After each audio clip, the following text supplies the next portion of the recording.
Inmunidad. Capacidad que tiene el organismo de prevenirse ante una enfermedad. Es innata y adaptativa, pues madura y se consolida en el curso de la vida. Todo este sistema está integrado por el conjunto de células y moléculas, antígenos, interconectados con sutiles señales imperceptibles para los microscopios, pero evidenciables en las vías bioquímicas del organismo, que funcionan como indicadores de alteración corporal ante cualquier tipo de sustancias, generalmente proteínas en la superficie de las células, virus, hongos, bacterias, toxinas, fármacos o ente extraño que ingrese al cuerpo. Estas células se conocen como anticuerpos, siendo sintetizadas por células del sistema inmune, linfocitos B y T y células derivadas de ellas, que se interrelacionan con los antígenos, cuerpos invasores. Estos forman complejos inmunes y se pueden encontrar en la sangre, plasma, saliva, lágrimas, secreciones mucosas, intestinales, etc. Belandie. L.M. y Castellanos. J.E. 2011. También pueden ser específicos, monoclonales o multifactorials, policlonales. La inmunidad se puede dividir en dos grandes grupos. Inmunidad innata o respuesta primaria, aquella que reacciona gracias al sistema adquirido por los anticuerpos filiales. Inmunidad adquirida o adaptativa. Respuesta tardía, luego de presentarse una infección o agente extraño, del cual el sistema inmune no tiene memoria de su invasión.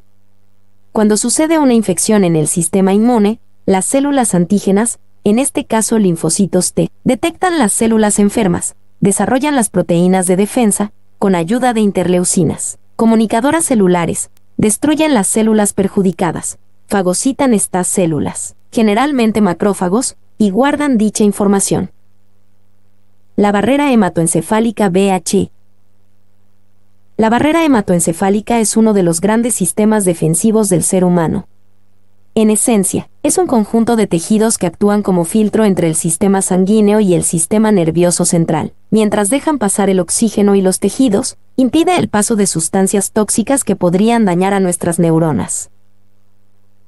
Referente a los daños que pudiera sufrir la VHE por virus, se ha podido comprobar por medio de una técnica de perfusión con el colorante de azul de Evans que el virus de la influenza aviar produce daño en la barrera hematoencefálica, en forma similar a como lo hacen otros virus que también inducen virimia, tales como el virus de la inmunodeficiencia de los simios, el virus del sarampión, el citomegalovirus humano, el virus de la leucemia de células humano y el virus del Nilo occidental, la utilización de los nervios craneales para el ingreso del virus al cerebro es remota, debido a que los núcleos neurales de nervios como el trigémino y el nervio vago, concluyendo que se produce infección por medio de la vía hematógena, A.J. Chávez et al. 2011. http://www.sataka.com/medicina-y-salud-atravesamos-de-forma-de-vez. Invasiva-barrera-hematoencefálica-por-primera-vez. Patogenicidad y virulencia. Los virus y sus modelos de infección son el primer elemento a indagar en este interrogante, que si se conociera a plenitud, no tendría lugar estar realizando esta revisión y por lo tanto debemos tener claro en qué lugar nos encontramos, frente al dominio de los virus. Continuamos por analizar la diferencia entre patogenicidad y virulencia, descritas como la capacidad de un virus de producir enfermedad, pero algunas veces uno se confunde con estos términos y hasta los puede considerar sinónimos. Sin embargo, Julio Reyes Leiva y sus acompañantes de la UNAM, en el artículo Mecanismos moleculares de la patogenia viral, estudios con el rubulavirus porcino 2002, nos lo aclaran de la siguiente manera. Patogenicidad se refiere al tipo de alteración producida por una infección, siendo comparable entre diferentes virus, y la virulencia es la severidad del daño causado por diversas cepas del mismo virus. Atenuación de vectores virales. Sin dejar a un lado la clásica preparación de vacunas, y en el caso particular las vacunas vivas, que es lo en TG se utilizan, virus activos con sus propiedades infecciosas intactas, mencionaré vagamente algunas técnicas de atenuación de un virus. Dicha atenuación debe ser lo bastante fuerte para que no se produzca de nuevo la enfermedad, sin llegar a destruir el componente inmunogénico desencadenante de la respuesta inmune. Técnicas de atenuación viral. Patógenos animales. Empleo de patógenos de animales que causan enfermedad parecida en los humanos y proporcionan inmunidad frente al agente infeccioso que causa la variante humana. Viruela. Atenuación por pases sucesivos de cultivos celulares. Cultivo sucesivo del microorganismo en células hasta la pérdida de la patogenicidad. Tuberculosis, polio, sarampión, rubeola, parotiditis y varicela. Atenuación por pases sucesivos en medios de cultivo. Cultivo sucesivo del microorganismo en medios de cultivo hasta la pérdida de la patogenicidad. Tuberculosis. Atenuación por medios químicos, mediante agentes mutagénicos químicos, nitrosogaunidina. Fiebre tifoidea. Atenuación por reasortado o recombinación. Coinfección de dos virus con genomas diferentes en cultivos celulares, hasta formar un virus recombinado. Este se compone de la mayoría de los genes de un virus animal no patógeno para el hombre, y genes que contienen los genes del antígeno inmunizante. Rotavirus. Atenuación por mutagénesis. Selección de mutantes en función de su capacidad de multiplicarse a temperaturas diferentes a la del cuerpo humano. Estos mutantes se replican con menor intensidad que las variantes salvajes, con lo que serán menos virulentos sin perder su inmunogenicidad, mutantes sensibles a la temperatura OTS. Rotavirus, gripe. López M. et al., 2004. Técnicas de ADN recombinante, transferencia y transmisión del material genético. La información genética de la célula se encuentra almacenada en el ácido desoxirribonucleico, ADN, en forma de un código, denominado código genético. Un segmento de ADN de localización cromosómica precisa que contiene el código para un producto, proteína o ARN, con función definida es denominado gen. La información del gen es transferida a los diferentes compartimentos celulares a través del ácido ribonucleico, ARN, y es transmitida de una célula madre a las hijas por duplicación del material genético, ADN.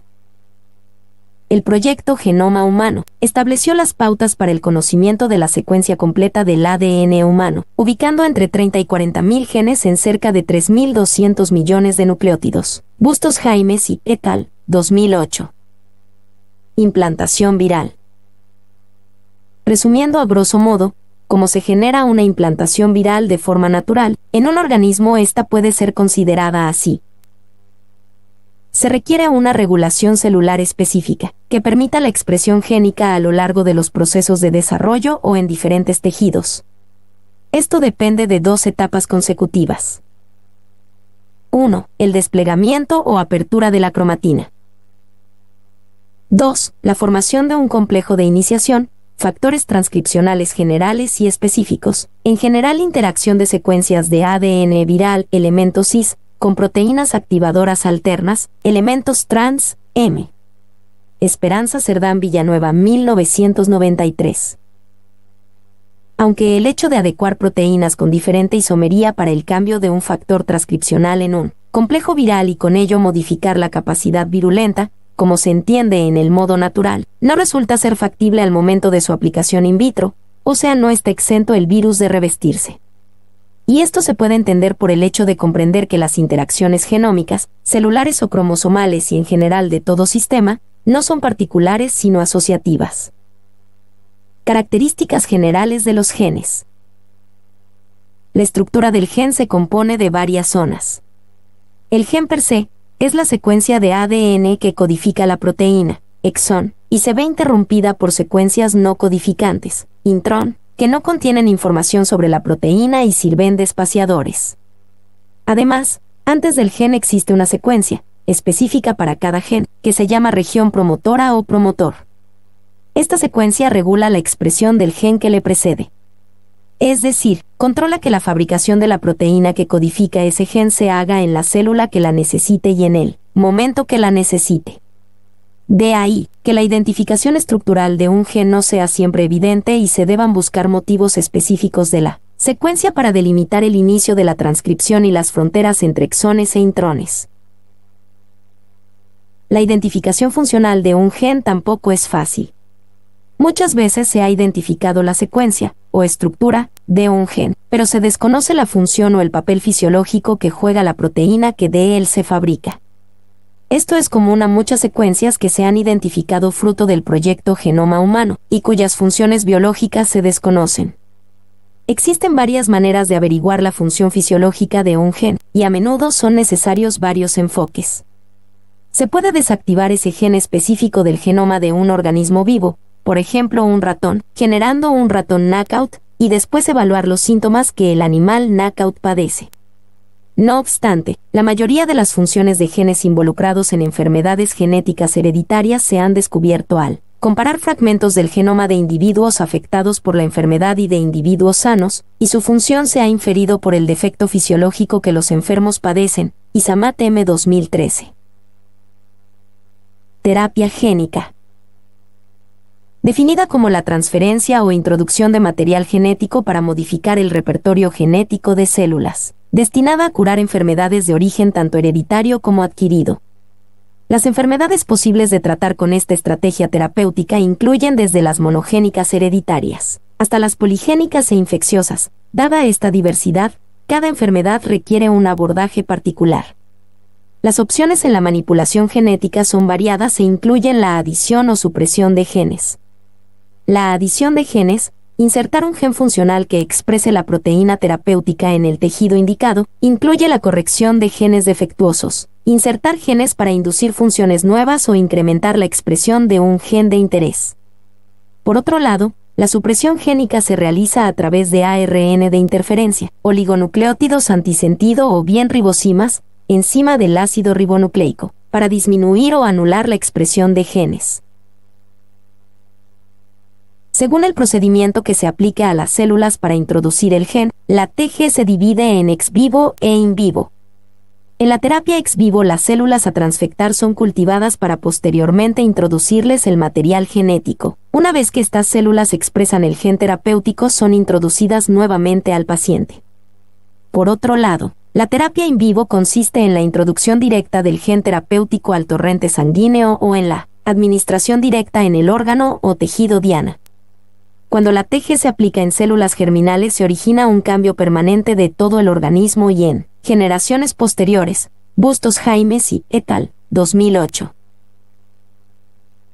http://ies.gonzalotorrenteballester.climantica.org/. Se denomina transducción al uso de vectores virales en la TG o transfección cuando se usan vectores no virales. Transformación de vectores virales para TG. Transducción. Los vectores virales presentan una mayor eficiencia de transducción comparados con los sistemas no virales, por lo que son los vectores de elección en los modelos in vivo y en protocolos clínicos de TG. Hasta el momento se usan retrovirus, adenovirus, adenoasociados, herpesvirus y baculovirus. Para su uso como vectores, los virus son modificados genéticamente para que sean deficientes en replicación. En algunas ocasiones, además, su cápside es modificada con la finalidad de dirigir o redireccionar su célula blanco. Con base en la naturaleza de su genoma, los vectores virales pueden ser divididos en vectores de ARN y ADN. Dada su capacidad de integrar o no su genoma viral dentro del ADN cromosómico de la célula huésped, pueden ser clasificados como vectores integrativos o no integrativos. Los vectores integrativos se basan en retrovirus. Los no integrativos incluyen a los vectores adenovirus, AD, virus adenoasociados, AAV, y los virus de herpes simple tipo 1, HSV1, Bustos Jaimes y et al. 2008.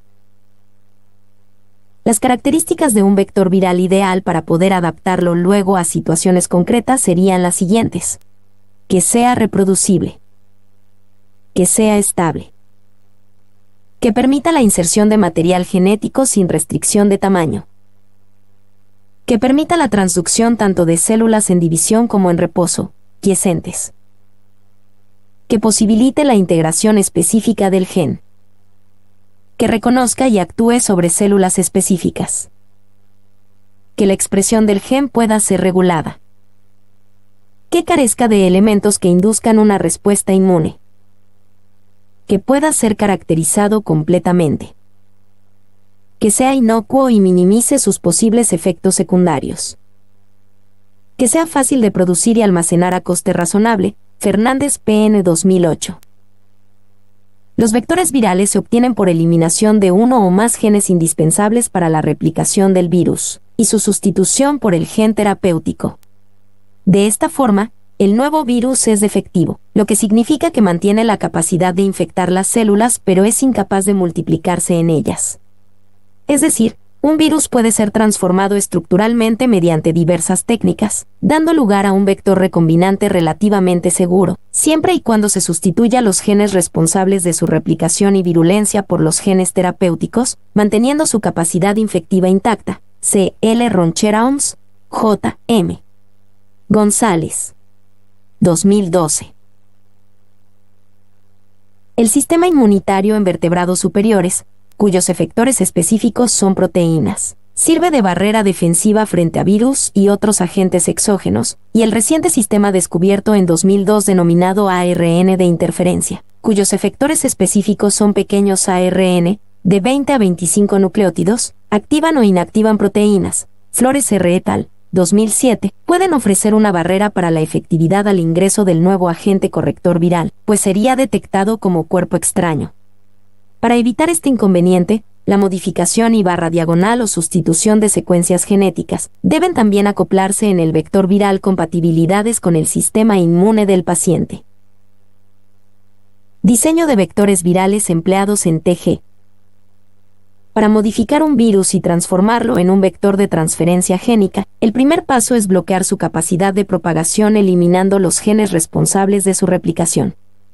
El segundo paso es la eliminación de parte del genoma viral para crear espacio para introducir el material genético de interés, gen o genes, más los elementos de control. Se han de eliminar genes que no sean esenciales, y especialmente aquellos que puedan resultar tóxicos o perjudiciales para el individuo a manipular. Mi nombre es Demim. Soy tu asistente personal. Mi sitio en internet es demim.es.tl